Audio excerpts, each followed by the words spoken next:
मेरा नाम गरिमा है, मैंने रैंक 2 सिक्योर की है। मेरा जो ऑप्शनल है वो भी कॉमर्स एंड अकाउंटेंसी था, क्योंकि मेरा जो बैकग्राउंड है वो कॉमर्स रहा है। मैंने बैचलर्स ऑफ कॉमर्स किया है किरोड़ी मिल कॉलेज यूनिवर्सिटी ऑफ दिल्ली से 2020 में। एंड ये मेरा यूपीएससी सीएससी में सेकंड अटेम्प्ट था। मैंने अपना फर्स्ट अटेम्प्ट 2021 में दिया था एंड इन दैट अटेम्प्ट मेरा प्रीलिम्स क्लियर नहीं हो पाया था एंड फिर ये मेरा सेकंड अटेम्प्ट था जिसमें मैंने प्रीलिम्स दिया, फर्स्ट टाइम मेंस दिया और फर्स्ट इंटरव्यू दिया।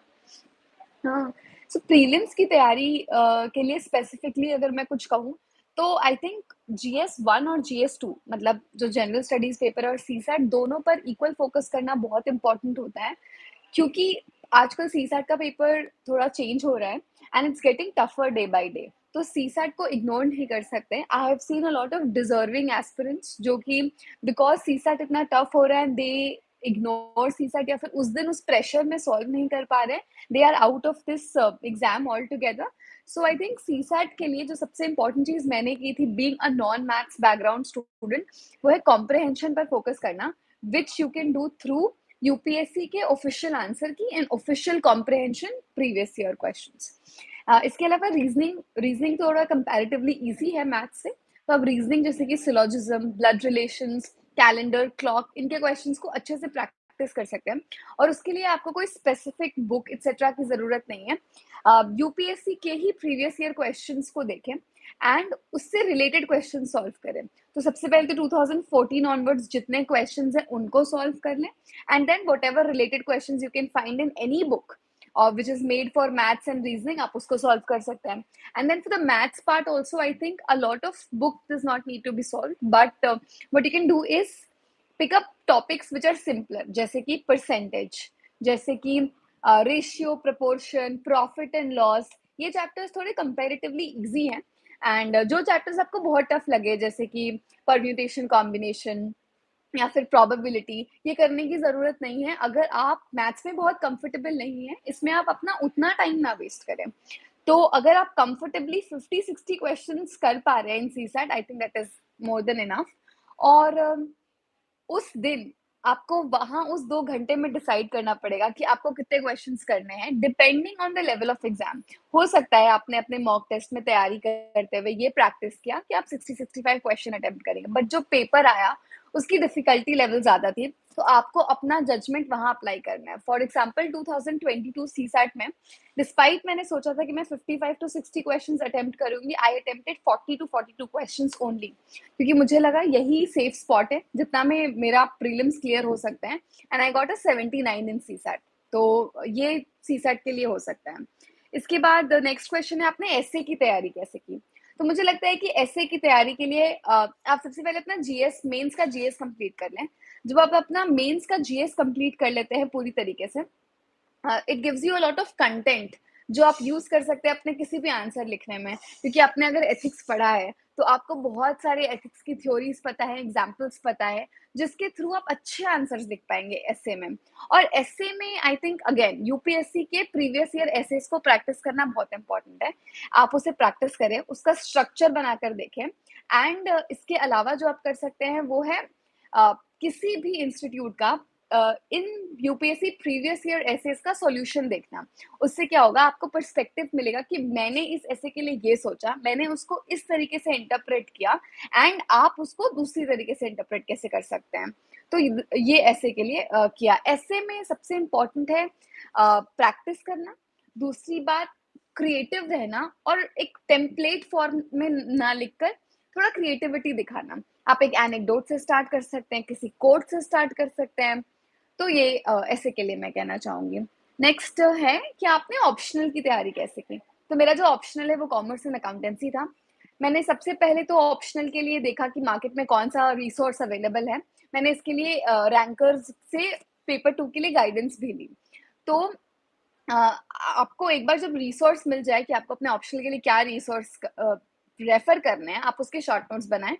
फिर एक बार सिलेबस कंप्लीट होने के बाद रेपिटेडली टेस्ट्स दें, बिकॉज वो बहुत इंपॉर्टेंट होता है ये देखने के लिए कि कोई भी मेंस का पेपर आप विद इन टाइम लिमिट खत्म कर पा रहे हैं या फिर नहीं कर पा रहे हैं।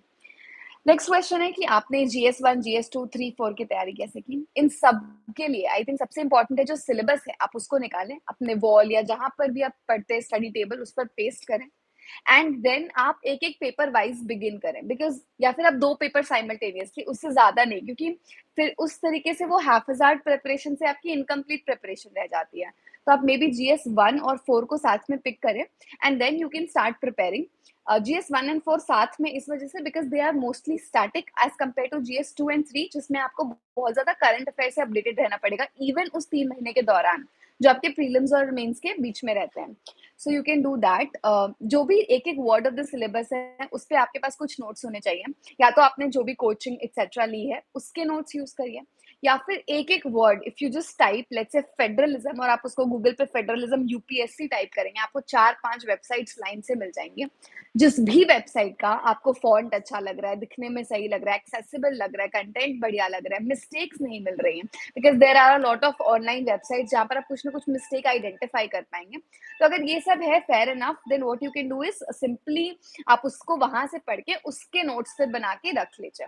इन द एंड ये होना चाहिए कि आपके पास उन सारे वर्ड्स के लिए कुछ ना कुछ ज़रूर होना चाहिए एंड देन इन सबको you have to complement with current affairs. तो आई थिंक जो मेंस 365 आते हैं, वो काफ़ी अच्छा रिसोर्स है उसको कॉम्प्लीमेंट करने के लिए। तो आप पॉलिटी के करंट अफेयर्स उससे यूज़ कर सकते हैं, इकोनॉमी, इंटरनेशनल रिलेशन, सिक्योरिटी सबके करंट अफेयर वहाँ से यूज़ कर सकते हैं। इसके अलावा मेंस में जो मोस्ट इम्पोर्टेंट थिंग है वो है आंसर राइटिंग। तो आंसर राइटिंग कैसे करें ये बहुत इम्पोर्टेंट क्वेश्चन है एंड आई थिंक बहुत शुरू से आंसर राइटिंग प्रैक्टिस नहीं करनी चाहिए बिकॉज़ आप क्या लिखेंगे फिर? Until and unless you are not very familiar with the syllabus, what is to be written, क्या चल रहा है, करंट अफेयर्स में क्या है, एक एक पॉजिटिव सॉल्यूशन क्या हो सकता है उस प्रॉब्लम का, जब तक आपको ये समझ में नहीं आता, आई थिंक आंसर राइटिंग का उतना पर्पस नहीं बनता। So first of all, first prerequisite before starting answer writing is at least 50% syllabus तो हो जाना चाहिए। And then you can start with your answer writing. शुरू में आप 4 आंसर्स एक दिन में, 5 आंसर्स एक दिन में लिखना स्टार्ट करें। बट अल्टीमेटली आंसर राइटिंग का फ़ायदा तभी होगा जब आप 20 क्वेश्चंस 3 घंटे में सॉल्व करें। तो एक स्ट्रैटेजी जो ड्यूरिंग मेन्स आप फॉलो कर सकते हो, जो मैं फॉलो करती थी, वो था जो आपका 5 मिनट्स रीडिंग टाइम होता है, उसमें what you should do is read the question that you will attempt. तो मान लीजिए आप 11th क्वेश्चन से स्टार्ट करेंगे क्योंकि 11th क्वेश्चन से लेकर के 20th क्वेश्चन तक 15 मार्क्स के क्वेश्चंस होते हैं।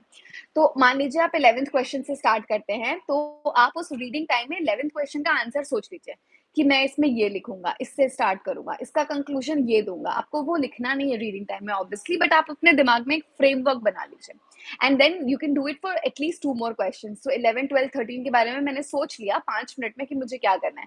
जैसे ही राइटिंग टाइम स्टार्ट होता है, मैं क्वेश्चन नंबर 11 को तुरंत लिख लूंगी and I will take 11 minutes for every 15 marker and 7 minutes for every 10 marker. और एग्जाम में भी कोशिश रहती है, पूरी कोशिश रहती है, आपको ये चीज प्रैक्टिस करनी पड़ेगी कि आप with in time her question को कंप्लीट करते जाए। और आप जो बोल रहे हैं कि आपको आप जो ये बोलते हैं कि मे बी किसी क्वेश्चन में 1-2 मिनट एक्स्ट्रा लग गया, तो ये इसका सॉल्यूशन यही है कि उस 20 क्वेश्चन में आई थिंक 2 या 3 क्वेश्चन ऐसे ज़रूर होंगे जिसके बारे में आपको थोड़ा कम आइडिया होगा। तो उसमें आप टाइम सेव कर सकते हैं क्योंकि उसमें instead of writing anything that does not make sense, आप उसमें थोड़ा कम लिख सकते हैं। तो आप उसमें 1 पेज या 2 पेज जो लिखें एंड देन वहाँ से 2-2 3-3 मिनट बचाएँ and this can be used in वो आंसर्स लिखने के लिए जो आप बहुत अच्छा लिख रहे हैं। हर आंसर में कोशिश करें कि एक छोटा-सा डायग्राम दे दें, मे बी एक पाई चार्ट, मे बी एक इंडिया का map. For example last year एक नक्सलिज़्म से रिलेटेड क्वेश्चन था, तो उसमें apart from writing notes and text जो मैंने लिखा, मैंने एक छोटा-सा इंडिया का मैप बनाया और मैंने उसपे शेड करके रेड कॉरिडोर मैप मार्क कर दिया। I think these small diagrams make your answer look beautiful, make your answer look more presentable. Cloud burst या किसी भी डिजास्टर से रिलेटेड कोई क्वेश्चन है, एक इंडिया का मैप बनाएं और फिर आप दिखा दें कि ये वो जोन्स हैं जहां पर फ्लड्स बहुत कॉमन है, यहाँ पर ड्रॉट्स बहुत कॉमन है and these things you can do while preparing only. आप दिमाग में रखें कि मुझे डायग्राम्स यूज करने हैं, मुझे छोटे छोटे मैप्स यूज करने हैं और कुछ बहुत सुंदर डायग्राम्स या एक्सटेंसिव मैप्स बनाने की जरूरत नहीं। They should be beautiful, they should be clear, बस साफ सुथरे मैप्स होने चाहिए। ठीक है, so this is also about it. Then the next question is आपका इंटरव्यू एक्सपीरियंस या फिर इंटरव्यू में तैयारी कैसे की। तो आई थिंक जब आप पूरी मेंस एक्सेट्रा की तैयारी कर लेते हैं तो आप इन जनरल अवेयर रहते हैं कि क्या चल रहा है, लेट्स से इकोनॉमिक्स के फील्ड में क्या मेजर इश्यूज हैं या सिक्योरिटी के फील्ड में क्या मेजर चैलेंजेस हैं। So you are mostly aware of what's going on.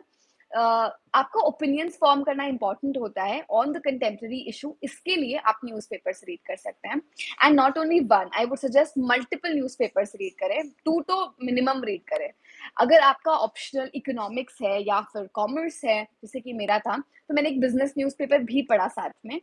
So Hindu, the Hindu, Indian Express and कोई बिजनेस न्यूज़पेपर साथ में आप पढ़ सकते हैं। Apart from this, start watching discussions. तो मैं सनसेट टीवी के वीडियोस बहुत देखती थी फ्रॉम माय एंटायर प्रिपरेशन। मैंने सनसेट टीवी और उसके पहले the big picture, I used to watch these debates. तो ये 30 मिनट के डिबेट होते हैं, बट ये आपको आपके बोलने की स्किल्स, कॉन्फिडेंस, पर्सनैलिटी, सब चीज़ों में बहुत फ़ायदा करते हैं।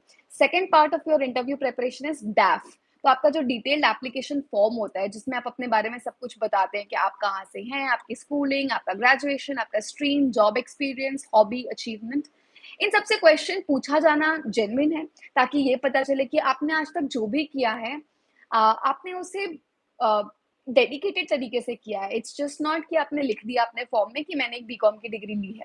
Have you actually done that sincerely और not, is something that they want to gauge. So for this I would say कि आप अपने डैफ को प्रिपेयर करें वर्ड बाय वर्ड। आप इसके लिए ऑनलाइन शीट्स का यूज कर सकते हैं। So I have a lot of friends जिन्होंने गूगल एक्सेल पे शीट्स बनाई थी, उससे उस तरीके से आप कुछ कर सकते हैं। तो एंड देन फाइनल थिंग होगा इंटरव्यू प्रिपरेशन में, अपने मॉक इंटरव्यू देकर के अपने आप को टेस्ट करना और कॉन्फिडेंस बढ़ाना। क्योंकि जब आप खुद से बैठ करके रूम में प्रिपेयर करें, तो आपको ऐसा लगता है कि आपने काफी अच्छा प्रिपरेशन कर लिया है, एंड या फिर ऐसा भी लग सकता है कि आपकी कुछ प्रिपरेशन नहीं हुई है। So over confidence and under confidence दोनों ही बहुत नॉर्मल है, अनटिल एंड अनलेस आप अपने आप को टेस्ट करने बैठे, चाहे वो प्रीलिम्स हो, मेंस हो या इंटरव्यू हो। So I think mock interviews would help, और जितने भी मॉक इंटरव्यूज है mostly free of cost available होते हैं। तो मॉक इंटरव्यू आप 10 to 15 डेज का टाइम लेकर के अपने इंटरव्यू डेट के पहले आप दिल्ली जा सकते हैं, एंड मोस्टली फ्री है मॉक इंटरव्यूज, तो आप वहां जाकर मॉक इंटरव्यूज दे सकते हैं। And that is it, this is about personality test.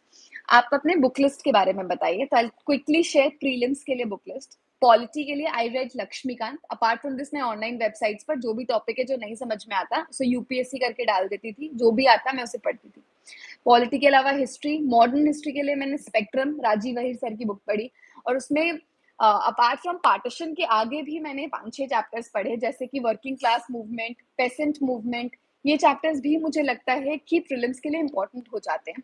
और वे बुक के पीछे जो इंडेक्स है, जिसमें आप न्यूज़पेपर्स और उसके ऑथर्स मिलते हैं, या इंपॉर्टेंट कांग्रेस सेशंस मिलते हैं, या किस गवर्नर जनरल वॉइसरॉय के अंदर क्या इंपॉर्टेंट एक्टिविटीज हुई, वो इंडेक्स भी एक बार रिवाइज किया। थर्ड है इकोनॉमिक्स। इकोनॉमिक्स के लिए मैंने मृणाल सर की नोट्स पढ़े। मृणाल सर की नोट्स में आई थिंक पिलर 1 to 4 मैंने बहुत अच्छे से किया, एंड 5-6 को बस 1-2 बार रीड किया, क्योंकि वो मुझे बहुत हैवी लगे। एंड उसके अलावा फॉर इन्वायरमेंट मैंने पीएमएफआईएस की बुक की, वो ग्रीन बुक जो अभी 1 या 2 साल पहले रिलीज हुई थी। एंड ज्योग्राफी के लिए भी मैंने उनके नोट्स रेफर किए थे। साइंस के लिए मैंने पीटी 365 साइंस से बेसिक कॉन्सेप्ट्स कवर किए। एंड बायोटेक पोर्शन के लिए मैंने इसेंशिया यूनिक पब्लिकेशंस की बुक रेफर की। उसमें से सिर्फ मैंने 60 पेजेस पढ़े, जो कि बायोटेक, हेल्थ एंड डिसीजेस से रिलेटेड है। That's it. एंशियंट हिस्ट्री के लिए मैंने आर एस शर्मा सर की बुक रेफर की। Medieval history I could not do, पहले अटेम्प्ट में भी टाइम नहीं मिला और दूसरे अटेम्प्ट में भी शायद नहीं मिल पाया। आर्ट एंड कल्चर के लिए मैंने नितिन सिंघानिया सर की बुक पढ़ी। नितिन सिंघानिया सर की बुक में मैंने कुछ चैप्टर्स नहीं किए, जैसे कि आई थिंक सर्कस, या फिर वो पीछे जो चैप्टर्स है which talk about 7 cities, cultural institutions. तो most important chapters I will tell you, architecture, painting, theatre, dance, schools of philosophy, literature, religions, ये चैप्टर्स काफी अच्छे से प्रिपेयर किए।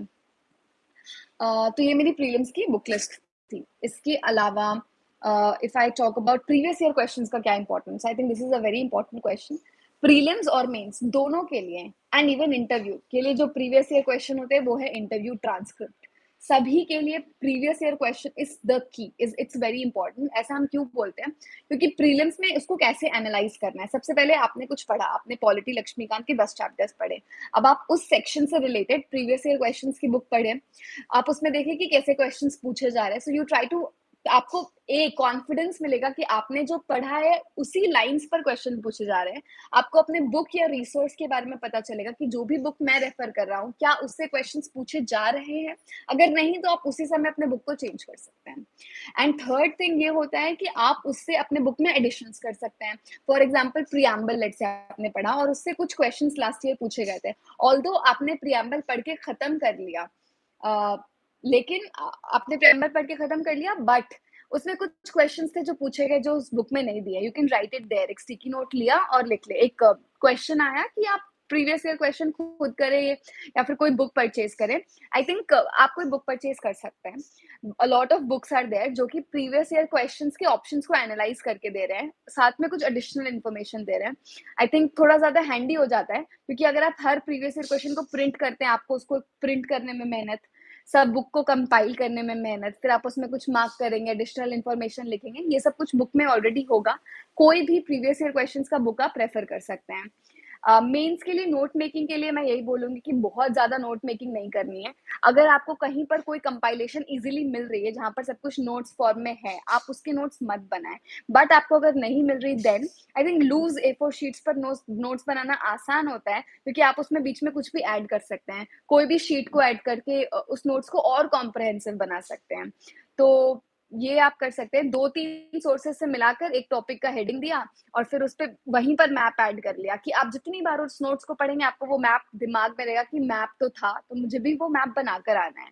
और हर एक टॉपिक जो भी आप पढ़ें, उससे रिलेटेड अगर आप न्यूज़पेपर में कुछ पढ़ रहे हैं, तो आप उसको आकर उसी दिन उस नोट्स में ऐड कर सकते हैं। इसी वजह से अगर आप ऑनलाइन नोट्स बनाते हैं, तो आपके लिए ज़्यादा ईज़ी हो जाता है ये सब कुछ करना as compare to offline notes में।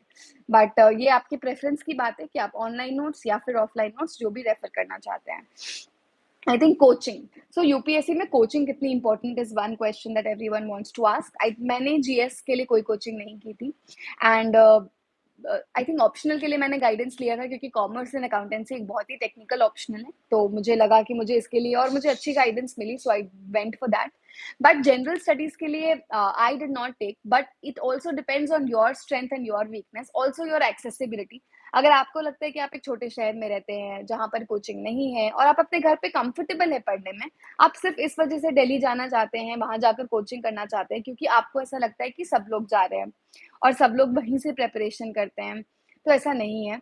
देर आर पीपल जो अपने घर में रहकर आराम से पढ़ रहे हैं। बट येस, ये मैं जरूर कहूंगी, what you need is a good internet connection. एक कोई भी डिवाइस आपको जरूर चाहिए होगा, चाहे वो फोन हो, लैपटॉप हो या iPad, whatever you are using. And आप उसको एक इन्वेस्टमेंट की तरह देखें, because I think whatever device, mobile ही हो, एक इंटरनेट कनेक्शन ही हो, उसके थ्रू आप अच्छे से सारे रिसोर्स को एक्सेस कर पाएंगे। और जो बुक्स की बात रही कि आप टेस्ट सीरीज मार्केट से खरीदेंगे कैसे, नोट्स खरीदेंगे कैसे, तो जितने भी दिल्ली में ये बुक शॉप्स हैं, आई थिंक उनके नंबर्स टेलीग्राम पे अवेलेबल है, आप वो ले सकते हैं, उनको आप मैसेज कर सकते हैं कि आपको ये पर्टिकुलर नोट्स चाहिए, वो आपको कुरियर कर देते हैं। तो आपको वहां जाकर बुक से नोट्स खरीदने वाला जो स्ट्रगल है वो फेस नहीं करना पड़ेगा। सो आई वुड नॉट रेकमेंड कि जनरल स्टडीज की कोचिंग मैंडेटरी होती है, this is a myth. And लेकिन हाँ, कोचिंग का रोल कहाँ होता है, अब जो मेंस की टेस्ट सीरीज है, आपको अपनी आंसर कॉपीज किसी थर्ड पर्सन से इवेलुएट करवानी ही चाहिए, बिकॉज आप खुद पढ़ रहे हैं, आप अपने आप को जज नहीं कर सकते। तो आई थिंक एक एक्सपर्ट उसमें एक अच्छा रोल प्ले करता है इन टर्म्स ऑफ वो कॉपीज चेक कर देना। सो मेंस टेस्ट सीरीज किसी भी कोचिंग इंस्टीट्यूट की आई वुड रेकमेंड कि आपको करनी चाहिए। एंड इसके अलावा mock interviews, so these are the two places where the role of coachings become important, just mains test series and mock interviews.